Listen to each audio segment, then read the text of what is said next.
xildhibaan maxamed maxamuud yaasiin dheeg oo ka tirsan golaha wakiilada Somaliland isla markaana taageeri jiray xisbiga mucaaradka wadani oo magaalada Hargeysa kula hadlayay telefishinka Star wuxuu markii ugu horeysay fariin u diray madaxweynaha la doortay ee Somaliland Muuse Biixi Cabdi. xildhibaan dheeg wuxuu tilmaamay inuu ka mid ahaa dadkii sida aad ugu taageeri jiray xisbiga mucaaradka wadani waxaanu tilmaamay in madaxweynaha la doortay ka sugayaan dawlad tiro yar oo tayo leh taana ay ku taageeri doonaan haddii uu soo dhiso. xildhibaanku arrimahani ka hadlayna wuxuu yidhi aad u rajaynayaa Muuse Biixi dawladda uu dhaxlay mid ka liidatay inaan laga dhaxlaynin.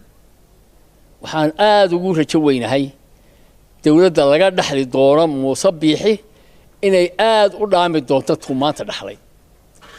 waayo waxa weeye maanta heerka uu soo gaadhay ee uu dawladdan kula wareegayaa weli maynaan arag dawlad dhisan oo heerkaa gaadha. musuqmaasuq, qabyaalad, sixir barar, dhulboob, waxaan ku dhahaayeen ay nooc cadaalad darro, ay nooc meel qura oo u fayoobay dawladda maanta uu Muuse dhaxlay ma jirto. wixii uu hadduu sii joogana waxaan filayaa inuu wax badan meelo badan oo aan cidi ku dhiiran doonaa baan filayaa.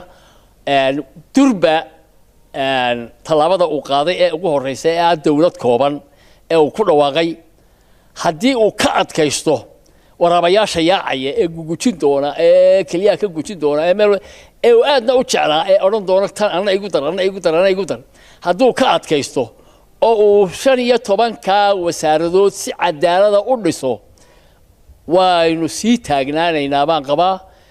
wadankana inuu ictiraaf gaadhi doona baan qabaa. haddii ciddii ilaahay gaadhsiiyana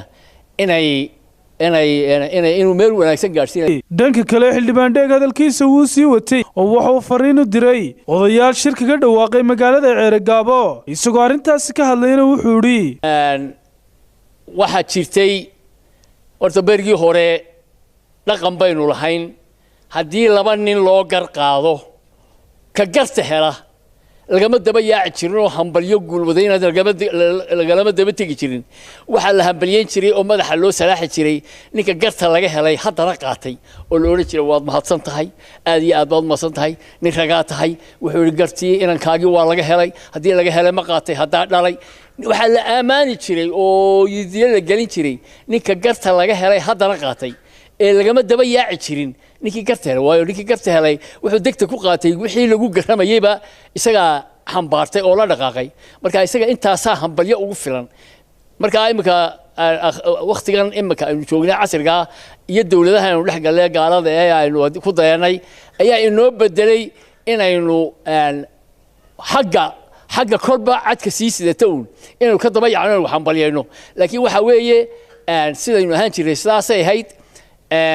waxaana leeyahay qolooyinka waxaa ku filan khudbaddii la magac baxday dejiya oo iyada oo ragga qaar leeyahay tolaayey hal baynu ku dhiman jirayey naca labaydu kuma yaaley aan codka dhicinoey oo ay qoryi qaateen uu akhriyey guddoomiyaha xisbiga wadani cabdiraxmaan maxamed cabdilaahi ee dejisay ummaddii oo dhan ee uu yidhi waxaanu qiimaynay annagoo isla waa hesheen waxaanu qiimaynay oo aanu u tanaasulay shacbiga Somaliland oo aan maanta u baahnayn dibudaabiyo.